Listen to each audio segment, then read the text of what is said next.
진짜 많이 들어오셨네요. 예, 반갑습니다. 저는 인터넷 세대거든요.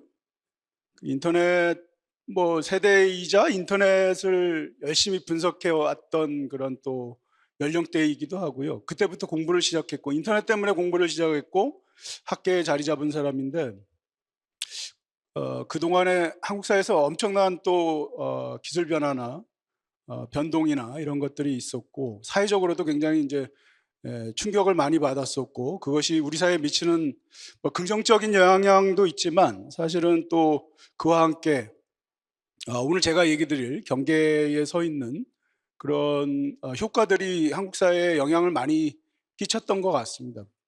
불과 최근에도 소셜 미디어로 인해서 이제 한국 사회가 상당히 큰 어, 어떤 정치적인 그런 위기 상황도 불러왔었고 기술이 가지고 있는 장점들이 저에게 이제 사회적인 어떤 부메랑이 되는 처음에는 굉장히 우리가 이제 그 효과에 근거해서 써왔는데 실제 그것이 써오다 보니 사회적으로 누적적으로 부메랑이 됐던 그런 경험을 하게 되는 그런 안타까운 상황들이 있었죠. 그러면 AI도 저는 비슷한 그런 경로들을 겪을 거라는 생각들을 우리가 저도 그렇고 여러분들이 추측을 할 수 있을 거라는 생각이 듭니다. 그래서 오늘 제가 말씀드리고 싶은 것은 이전의 기술, 제가 인터넷 세대라고 말씀드렸는데 불과 인터넷만 하더라도 사실은 그리 문제가 많고 불안한 기술이라고 우리가 보지 않았거든요. 근데 사실은 AI는 오늘 조금 말씀드리자면 실제적으로 기술 그 자체의 내재적인 설계에 있어서도 불안 요소들이 상당히 많다. 근데 과거에는 불안 요소들이 그렇게 많지 않았음에도 불구하고 사회적으로 긍정점도 주었지만 부정적 효과들이 나타났다라는 거죠. 그것을 예방하지 못했었고 근데 지금과 같이 이제 불안한 출발을 하고 있는 이 기술을 우리가 어떻게 다뤄야 될 것인가의 부분, 그리고 우리가 어떤 방식으로 지금 대응하고 있는지에 대해서 한번 같이 논의를 좀 해보도록 하겠습니다. 그래서 오늘 제가 말씀드리고 싶은 것은 기술에 대한 경계인데요.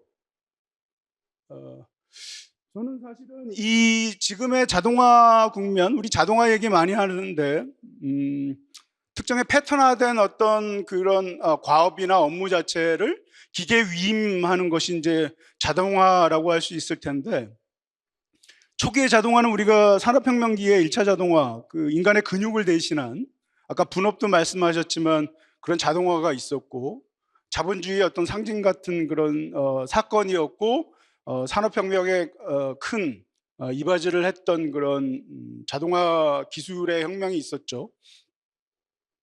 여러분들이 아실지 모르겠지만 2차 자동화 국면도 있었습니다. 70년대, 80년대 사무자동화라고 하는 것들인데 아까 엑셀 얘기도 나왔고 그 인사관리 관련된 프로그램이라든지 주로 이제 사무실에서 쓰는 업무 효율을 증진시키는 그런 자동화 국면들이 있었습니다. 그것이 이제 회사 내에서의 업무의 시간이나 비용들을 절감하는 효과들을 가져왔었고 이런 자동화 국면을 제가 말씀드리는 이유는 이것이 이제 어떻게 보면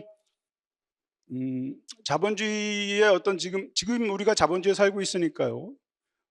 그런 시스템 안에서 크게 변화들을 구조적 변화들을 일으켰던 기술과 맞물리면서 그런 두 번째 계기로서 좀 말씀을 드리고 싶은 게 이제 사무자동하고요. 지금 세 번째 저는 이제 자동화 국면이라고 보고 싶은데 기계자동화, 사무자동화에 이어서 인지자동화라는 국면, 우리의 어떤 생각하는 능력, 주로 이제 패턴화된 생각들이죠. 모든 것을 지금 아직까지 자동화할 수 있는 것 같지는 않습니다.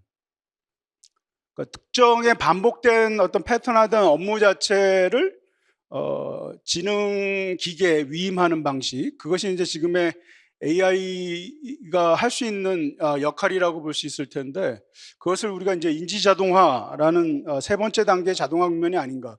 그래서 제가 이런 식의 말씀을 드리는 것은 이런 흐름은 어쨌거나 자본주의에 있어서 굉장히 도도한 흐름이다. 특정의 근육의 자동화에서 사무 자동화로 그다음에 인지 자동화로 넘어가는 단계는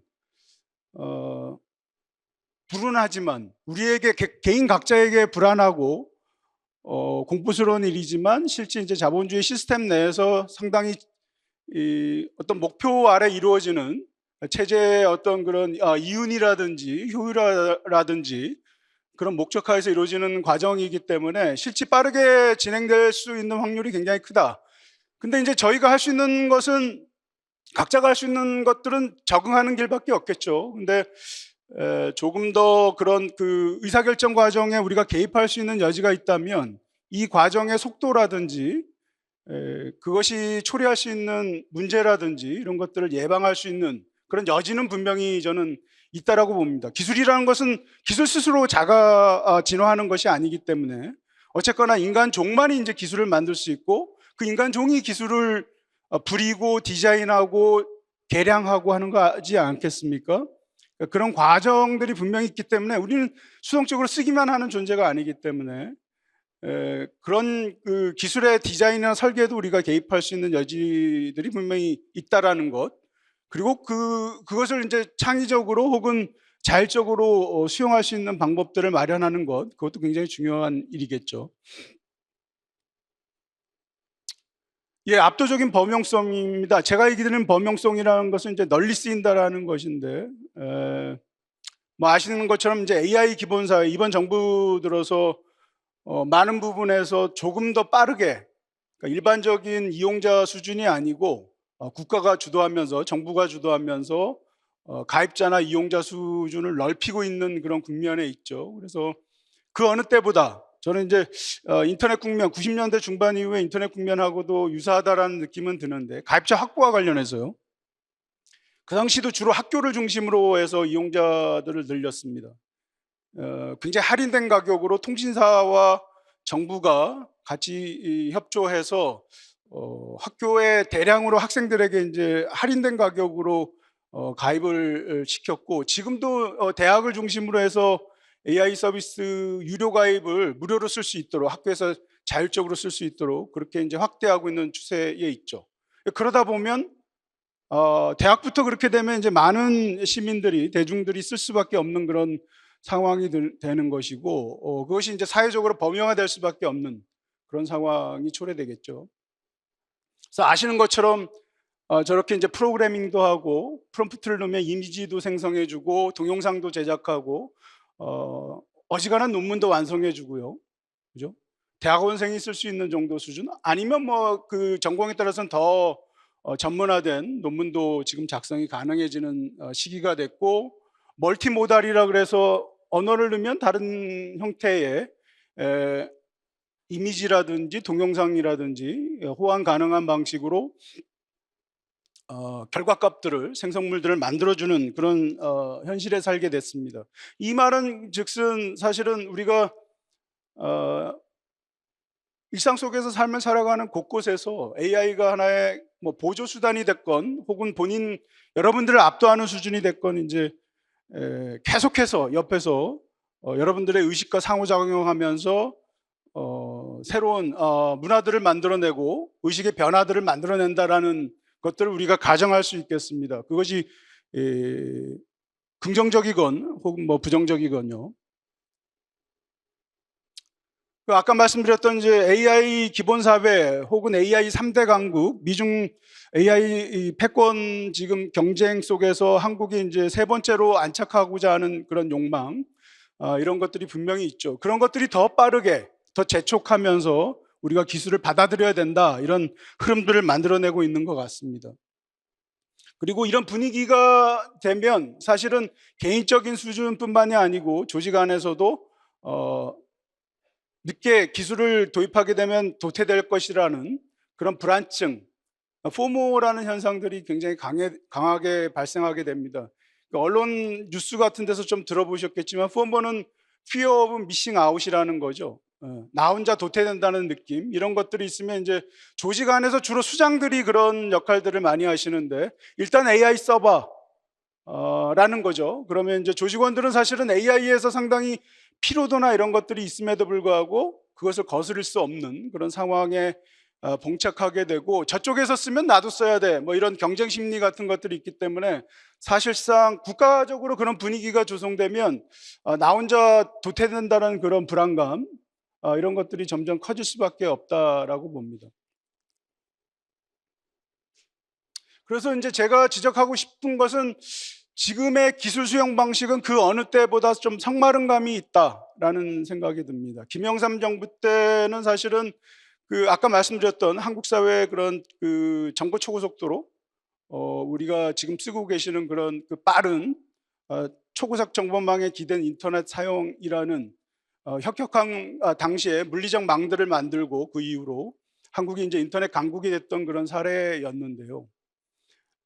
당시에는 사실 이런 그 기술이 가지고 있는 내재적 한계나 이런 것들이 없었던 상황입니다. 근데 지금의 부분들은 사실은 너무 서둘러서 기술을 물리적으로 안착시키려는 부분들이 있고, 그 성마름은 사실은 그 제반, 기술을 둘러싼 제반 사회적인 영향력이라든지 제도적인 안착이라든지 이런 것과 사실 공이 같이 가야 되는 부분들이 있는데, 그런 고려점들이 사실은 보이지 않는다라는 것이 지금의 안타까운 현실이라고 저는 보고 싶습니다. 뭔가 서두르면 항상 놓치는 부분들이 있고, 기존에 우리가 사회의 기술을 안착시키는 방식에서 봤던 그런 한국 사회에 있어서의 정치적인 정파에 의한 어떤 분절이라든지 양극화라든지 이런 것들을 받지 않습니까? 소셜 미디어를 통해서 혹은 다른 다양한 어떤 전자 미디어를 통해서 봤었는데, 이 또한 더 큰 부메랑이 될 수 있음에도 불구하고 우리가 그것을 교훈 삼지 못하는 부분들이 있다라고 말씀드리고 싶고요. 그래서 제가 오늘 말씀드리는 것은 사회적 위험이 아닙니다. AI 기술이 가지고 있는 내재적 위험입니다. 기본적으로 이 기술이 가지고 있는 내재적 위험을 우리가 파악해야만 AI 기술을 잘 쓸 수도 있겠죠. 이미 어차피 우리가 돌아올 수 없는 강을 건넜다면, 예전에는 AI 어떤 청중에서 AI를 그러면 패절하는 것은 어떠십니까라는 질문이 나왔던 시기가 있었습니다. 작년 초반, 뭐 재작년 같은 경우 학생들이 이제 그런 얘기들을 했었는데, 아무도 이제는 그런 질문들을 하지 않거든요. 이미 이제 그 수준을 넘어선 거죠. 그리고 한국 사회는 보다 빠르게 다른 국가들에 비해서 빠르게 적용을 하고 있는 지금 단계에 있기 때문에, 그래서 오늘 제가 말씀드리고 싶은 것은 사회적 위협도 아니고 제도적 위협도 아니고 국가적 위협도 아닙니다. 그런 가상 시나리오를 말씀드리는 것이 아니라, 현재 그 기술 그 자체가 가지고 있는 내재적 위협이고, 그것이 우리 사회와 혹은 국가와 제도와 결합됐을 때, 우리의 의식과 여러분들의 생각하는 방식과 결합됐을 때 어떤 문제들이 들을 가질 수 있는지, 그런 것들을 한번 같이 고민해보는 좀 시간이 됐으면 합니다. 아시다시피 이제 환각은 그럴듯한 거짓말이죠. 마치 진실인 것처럼 쏟아내는 AI의 생성물, 답변이라고 볼 수가 있는데, 환각은 줄어들지도 않고, 유수의 개발자들이 얘기했지만 이것은 기본적으로 AI가 가지고 있는 내재적 문제라고 얘기를 하고 있습니다. 그 학생들과 이런 환각과 관련된 그 테스팅을 워크숍 비슷하게 수업 시간에 많이 해봤는데, 몇 년 전에 비해서 많이 좋아졌습니다. 기술이 향상될수록 그것이 뭐 수작업에 의해서건 개발자에 의해서건 환각이 줄어들긴 하지만 여전히 있다라는 것이고, 그것이 나올 수 있는 문제들이 계속 있는 것이죠. 검증되지 않는 결과값들을 계속해서 진실인 것처럼 쏟아낸다라는 것. 그리고 슬롭이라는 것 들어보셨어요? 이 개념? 제가 알기로는 이제 가디언이라고 영국의 저널에서 얘기했던 것이 이제 슬롭이라는 개념인데, 일명 이제 쓰레기 합성 데이터인데, 이것은 여러 원인이 있죠. 데이터를 더 이상 새로운 데이터를 학습하기가 어렵거나, 기존에 자기가 뱉어냈던 것을 다시 되새김해서 뱉어냈을 때 양질의 데이터 결과값들을 만들어내지 못했을 때 슬롭 현상들이 발생합니다. 그러니까 좋은 데이터를 계속해서 업데이트 시키고 학습하고 이래야만 지능이 끌어올려지겠죠. 근데 그러지 못하면 굉장히 지저분한 데이터, 이미지로 치면 그런 거가 되겠죠. 신뢰할 수 없는 데이터의 뭐 복합물, 쓸모없는 쓰레기 같은 정보, 이런 것들이 이제 얘기를 들었는데, 문장을 봤는데 전혀 말 같지 않은 말, 핵심이 없는 말, 이런 것들이 이제 끊임없이 AI에 의해서 뱉어내지게 되는 그런 상황이 발생하게 됩니다. 지금 그 인터넷에 그런 슬로파된 이미지나 텍스트나 이런 것들로 굉장히 문제들이 많이 생기고 있다라는 것은 여러분들이 좀 아실 텐데요. 이것이 이제 제가 최근에 본 문제인데, 슬롭이 이 직장에 가면 이제 워크 슬롭이라는 현상으로 발생하고, 특히 하버드 비즈니스 리뷰는 작년 중반경에 이 워크 슬롭 현상을 굉장히 문제 삼았습니다. 뭐냐면, 슬롭이 조직 사회에 들어갔을 때, 많은 조직 사회 내에서 이제 AI를 쓰면서 어떤 결과값들을 내오는데, 아까 말씀드렸다시피 환각이라든지 슬롭 현상이 가미된, 내재된 그런 형태의 결과값들이 나온다라는 거죠. 그걸 가지고 작업을 한다라는 거 했을 때 상당히 업무에 문제를 일으키고 있다라는 것이죠. 이걸로 인해서 오히려 스트레스 받고 비용도 더 많이 들고 시간을 절감한다라고 생각하고 AI를 썼는데, 오히려 후작업에 더 시간을 쓰게 되는 그런 문제들이 발생하고 있다라고 합니다. 그래서 이게 좀 속된 말인데, 우리가 뺑이 친다라는 말을 많이 쓰고 있는데, 뺑이라는 말은 아주 힘들게 일한다라는 그런 얘기인데, 온라인 공간에서 많이들 하는 게, 우리가 이제 인간의 일을 대신해서, 인간은 이제 노동으로부터 해방되고 AI를 뺑이 치게 만들 거야, 그래서 우리가 AI를 도입하는 거라고 했는데, 실제 이 워크슬롭 현상, 제가 최근에 그 다른 노동 현장에 분석을 해봤는데, 이게 굉장히 심대하고요, 문제가 심각합니다. 그래서 오히려 AI 뺑이를 의도했지만 실제 사람이 뺑이를 치는 현실이 되고 있는, 오히려 AI의 보조 역할, AI가 못한 것들을 뒤처리해야 되는 그런 역할들을 인간이 떠안게 되는, 특히 이제 그 콜센터 노동자들의 사례들이 최근에 이제 불거진 게 이제 이와 관련된 것들이죠. 예전에는 굉장히 약한 형태의, 예를 들면 뭐 구자를 튼다든지 이런 그냥 쉬어가는 그런 노동의 형태와, 굉장히 진상 고객과 함께 이제 뭐 하는 그런 전화 연결, 혹은 포트폴리오와 관련된 특정의 여러 투자와 관련된 일들을 담당하는 강도 높은 노동들이 있었는데, 쉬운 노동들을 AI가 야금야금 먹어가면서 실제 노동 강도에 있어서 AI가 못하는 일들, 굉장히 난코스의 일들을 사람이 맡아야 되는, 그래서 상담사들이 굉장히 강강강만 있는, 예전에는 약중강 뭐 이렇게 약도 있고 계속 그런 노동들이 있는데, 상당히 강강강만 있는 그런 노동 형태를 갖게 됐다라는 말들을 하고 있습니다. 두 번째 위협은 지어진 사람들인데, 데이터 학습과 관련된 얘기입니다. 중립적이지 않다라는 것, 거기에서 빠진 것들이 있고, 혹은 그런 대표성의 문제들이 발생한다는 것인데, 흐릿한 손가락 얘기 들어보셨어요? 지금은 많이들 개선이 됐다라고 얘기하는데, 보통 AI가 아직도 이미지 생성과 관련해서 손가락 재현을 제대로 못하고 있습니다. 왜 그럴까요?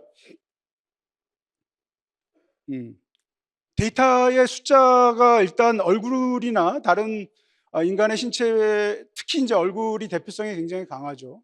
여러분들이 보통은 뭐 명함판 사진을 찍든가 뭘 할 때 얼굴을 중심으로 사진을 찍는 경향들이 있는데, 손가락은 대체로 보면은 여러 가지 자세들을 취하고 있습니다. 주머니에 손을 넣던가, 그렇죠? 우산을 쥐고 있던가, 옆사람과 팔짱을 끼고 있다든가.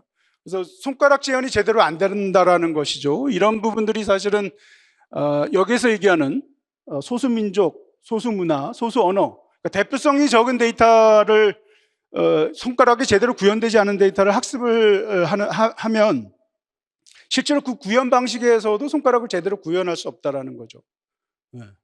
그래서 손가락이 흐릿해지고, 인간의 손가락이 5개라고 우리는 알고 있지만, 그 외의 손가락, 뭐 6개도 될 수도 있고 7개도 될 수 있는 그런 형태의 손가락들을 만들어낸다라는 것이죠. 여러분들이 아시는 것처럼 사실은 AI에 우리가 어떤 질문을 하거나 프롬프트를 넣었을 때 그것이 생성된 합성물의 결과값들은 대체로, 모든 것이 그렇다라고 할 수 없지만 평균 언저리에서 만들어지게 돼 있지 않습니까? 그래서 이런 손가락들은 점점 제대로 구현이 안 되는 방식으로 가겠죠. 근데 이제 최근에는 학생들하고도 이제 손가락 구현 방식을 봤는데 많이 향상이 됐어요. 근데 여전히 이제 그런 흐릿한 손가락의 문제들이 있죠. 남아 있습니다. 그래서 단순히 이것은 이제 비유적으로 제가 이제 손가락을 말씀드렸지만 대표성이 적은 데이터, 그리고 많이 우리가 재현되지 않는 데이터, 이런 것들을 AI가 학습을 하면 그것에 대한 인지도가 떨어지겠죠. 그것을 평균 언저리에서 만약에 결과값을 내온다 그러면 소수화된 데이터, 마이너한 데이터, 이런 것들은 구현하기가 어렵다라는 것이고, 그것에 대한 이해도도 떨어질 수밖에 없다라고 볼 수가 있겠죠. 그 블룸버그라는 통신이라는 언론사에서 한번 조사를 했었는데요. 이미지 생성 AI를 가지고 실제 이 편향, 데이터 편향들이 어떻게 발생하고 있는지를 봤는데, 여기서 보시는 것처럼 이제 고소득자는 밝은 피부의 백인 남성으로 구현을 하고, 특정의 어떤 뭐 회사 속에 일하는 장면을 구현해줘, 이미지로. 만약 그랬을 때 그 안에서의 보여주는 방식에 있어서의 편향들이 보인다라는 거죠.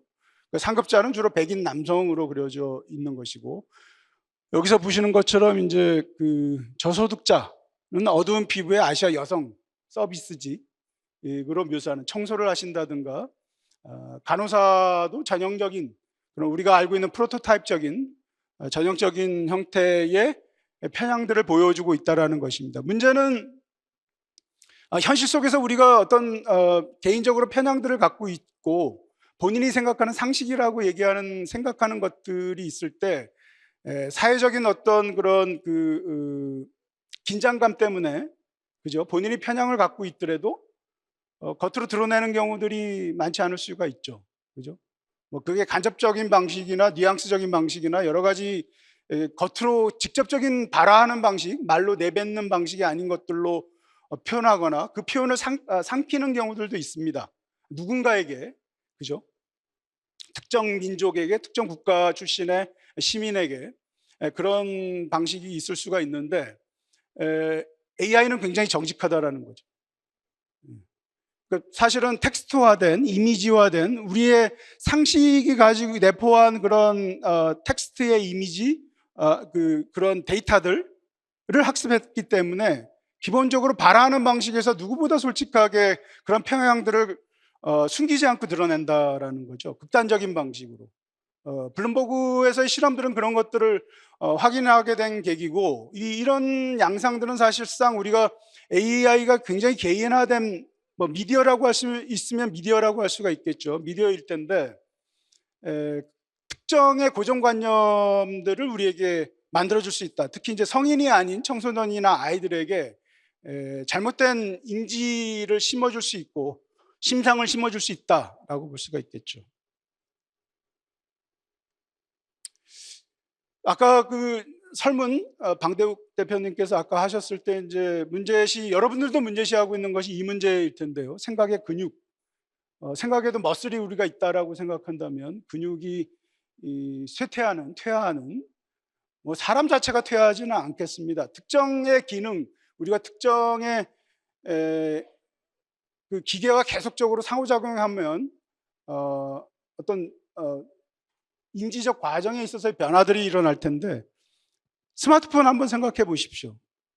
2009년 11월에 한국 사회에 아이폰이 수입되기 시작했거든요. 그동안 많은 걸 우리 사회에서 바꿔냈잖아요. 바꾸고 여러분들의 어떤 그런 디지털 문화, 기술에 대한 인식, 이런 것도 많이 바꿔냈죠.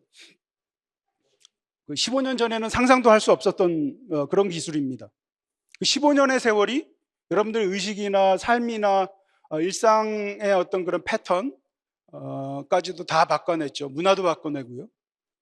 그러니까 이제 이런 AI가 굉장히 개인화된 그런 일종의 매체라고 본다면 생각과의 관계에서, 의식 과정과의 관계에서 변화들을 분명히 만들어낼 것이다. 분명히 뭐 여기서 제가 옐로우 경례에 대한 특임을 갖고 있기 때문에 부정적인 것만 말씀을 드리겠습니다.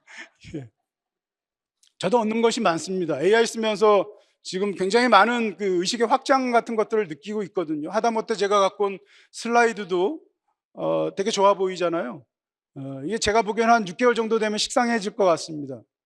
구글에서 개발한 그 노트북 LM이라는 슬라이드를 자동으로 완성시켜주는, 그렇지만 기본적인 제 아이디어는 이제 텍스트고요.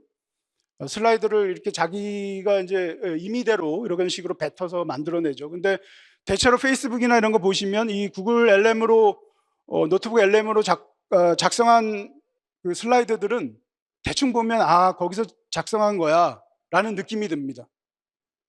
패턴화된다라는 거죠. 비슷비슷해져 간다라는 것이고, 그 안에서 굉장히 창의적이고 독창적인 이미지나 이런 것들을 보기 어렵습니다. 지금 보시면 새롭지만 모든 사람이 여기서 다 쓴다고 한번 생각해 보세요. 다 비슷해져 갑니다. 그렇지만 어쨌거나 저에게 이제 시간 절약을 하는 부분들이 있고요. 조금 더 말씀드리자면, 의식과 관련해서 보자면 예전에는 슬라이드를 공들여 하나하나 만들었고 많은 슬라이드를 만들지 않았습니다. 근데 이제 이것을 쓰면서 뽑기의 미학이 발생합니다. 알아서 만들어 주잖아요. 그 과정은 생략돼 있고 그 결과값에서 제가 슬라이드를 고를 수밖에 없습니다. PDF 버전으로만 주거든요, 지금에서는. 그 낱장 하나하나를 여러 개를 만들어서 그럴듯한 것만 배열해서 순서를 주르륵 짭니다. 그것이 나의 의식의 흐름이 되는 거죠. 예전에는 적어도 슬라이드 하나하나를 만들 때는 공을 들여서 의식의 흐름을 정교하게 만들어 가잖아요. 근데 그런 게 없어지죠. 툭툭 끊깁니다. 그렇지만 연결은 됩니다. 말로 보충하면 되니까요. 그렇지, 그냥 뽑기의 미학이라는 것은 이거 괜찮아 하면서 갖고 오는 거죠. 그것은 누가 만들어냅니까? AI가 만들어내는 것에 저희는 이제 선택만 하는 거죠. 구상의 단계까지 같이 개입해서 얘기들을 풀어나가지는 못합니다. 지금 여기에 생각의 근육이라는 것은 그런 부분들이거든요. 슬라이드를 만드는데 공을 들이는 과정, 사유하는 과정, 특히 요약하고 정리하고 반복적인 일들이죠. 지겨운 일입니다. 근데 그 일들이 굉장히 중요한 일들이죠. 사유의 근육을 굉장히 이렇게 주름지게 만들고 풍요롭게 만드는 일들인데, 우리는 그것이 시간 절약과 비용의 문제로 생략하고자 하는 것들이죠. 기업에서도 그걸 원하고요. 그래서 그러면서 그런 부분들을 약화시키면 번역하고 정리하고 하는 과정 중에 새로운 이식 능력으로 이렇게 살짝 도약하는 느낌을 여러분들이 가지실 텐데, 책을 읽고 정리하거나 이럴 때 그런 느낌을 가지시죠. 근데 이전에 본인들이 가졌던 그런 힘들이 점점 사라지는 거죠. 근데 이제 다른 영역에서 어떤 감각들이 또 키워지겠죠. 아까 뽑기의 미학에서처럼 잘 뽑는 능력, 이런 게 키워질 겁니다. 근데 얻는 게 있는 대신에 우리가 잃는 게 있다라는 것. 그래서 한 연구에서는 비판적 사유가 떨어진다. 왜냐하면 사유가 자꾸 탈숙연화돼서, 탈숙연화라는 게 이제 몸을 쓰는 노동도 있지만 머리를 쓰는 노동도 탈숙연화가 이루어진다는 거죠. 특정 능력에 대한 감이 점점 떨어지는 거죠. 퇴화되는 거죠. 그러니까 AI가 대체하기 때문에. 그래서 어떤 생각할 능력, 중요하게 우리가 비판적인 어떤 사유를 해야 되는데 그것을 작동시키지 못하는 그런 부분들이 있겠다라고 얘기를 하고 있죠. 많이 지루해 보이십니다. 예. 그리고 MIT 그 뇌과학 연구, 이건 많이 나왔던 얘기인데, 한쪽 두 그룹으로 실험 집단을 두 그룹으로 나눠서 한쪽은 우리가 평소에 하던 방식대로 어떤 자료들을 통해서 우리가 글쓰기를 하는 방식의 한 그룹군을 만들어 놓고, B그룹은 무작정 AI부터 써서 글 작업을 하는 쪽입니다. 근데 AI를 우선 쓴 그룹들에게 자기가 뭐 했는지 시간이 지나서 물어봤는데 전혀 그걸 기억하지 못한다는 거예요.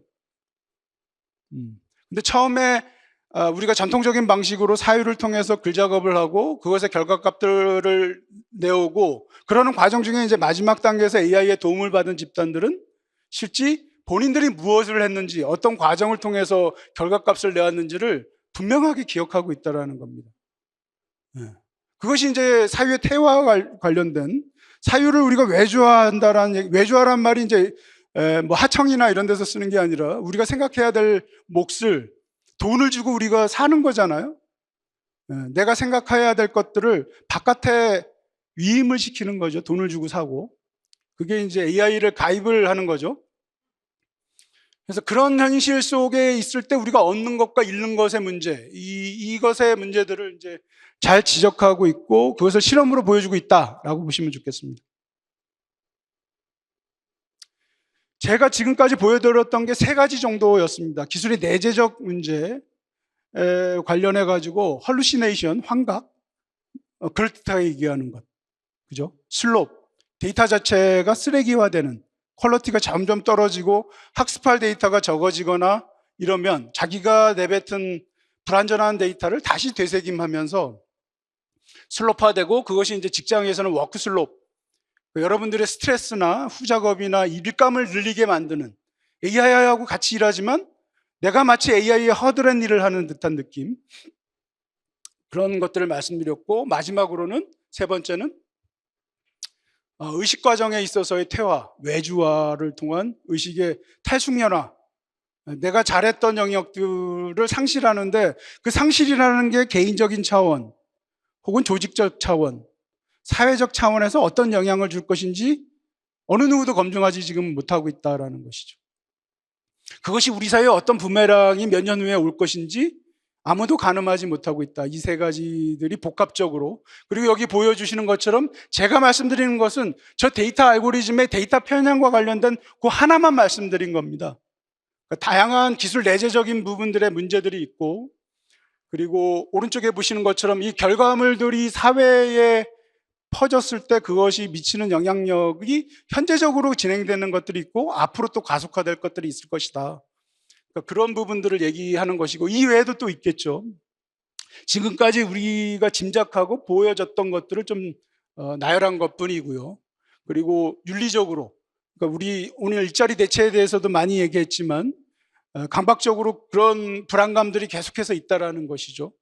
그런 부분들에 대한 논의들은 아예 오늘은 빼버렸습니다.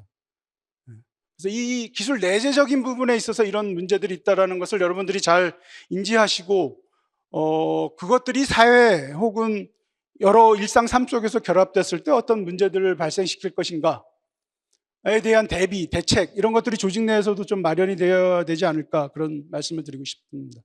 제가 사회복지 전문가는 아닌데 최근에 그 대한민국 인공지능 행동계획이라는 것이 AI 전략위원회에서 만들어졌고 대통령이 위원장이지 않습니까? 그리고 각 부처장들이 들어가 있고 사회 각계각층의 위원들이 들어가서 새로운 시대 AI 기본사회라는 그 프레임들을 짜고 있고요. 그 행동계획의 첫 시발이 나왔습니다.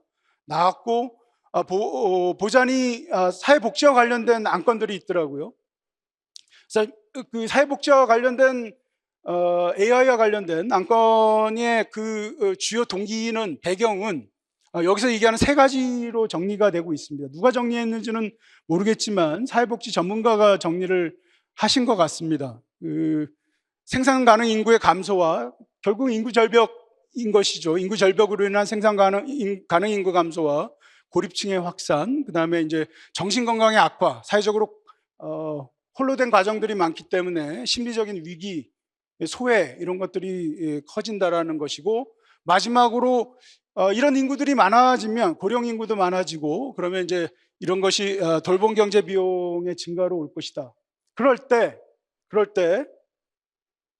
피지컬 AI를 활용한 지능형 돌봄 인프라와 저런 기술, 로봇이나 뭐 센서나 웨어러블을 도입해서 뭔가 돌파구를 마련해 보자 라는, 지금 여러분들이 아마 아실 겁니다.